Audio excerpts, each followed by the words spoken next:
একটা মেয়ে তার স্বামীর বাড়ি যাওয়ার আগে তার বাবাকে একটা প্রশ্ন করলো। আচ্ছা বাবা, আমাদের উঠোনে যেই গাছটা আছে ওইটা কি আমাদের পাশের বাগানে লাগানো যায় না? এই প্রশ্নের উত্তরে তার বাবা বলল, এই গাছটা 4 বছর পুরনো একটা গাছ। এখন যদি এটাকে অন্য একটা জায়গায় লাগানো হয় তাহলে সেটা নতুন মাটিতে মানিয়ে নিতে পারবে না, গাছটা মারা যাবে।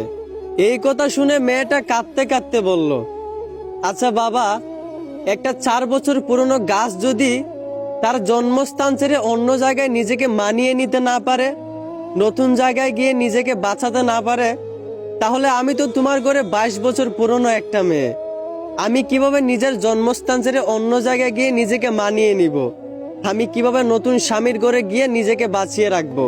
আসলে আমরা ছেলেরা মেয়েদের জীবনটা যতটা সহজ মনে করি ততটাও সহজ না। আমরা হয়তো ভুলে যাই আমাদের মতো ছেলেদেরকে যেই আল্লাহ বানাইছেন ওদের মতো মেয়েদেরকেও কিন্তু ওই আল্লাহই বানাইছেন। কারো জীবন সহজ কারো জীবন কঠিন বাবা, এটা কিন্তু ঠিক না। নিজের জায়গা থেকে সবাই সমান। অন্যের জীবন সহজ ভাবার আগে একবার তার জায়গায় নিজেকে দাঁড় করেন, তাহলেই তার কষ্টটা তার পরিস্থিতিটা আপনি বুঝতে পারবেন। আশা করি আমার কথাগুলো বুঝতে পারছেন। ধন্যবাদ।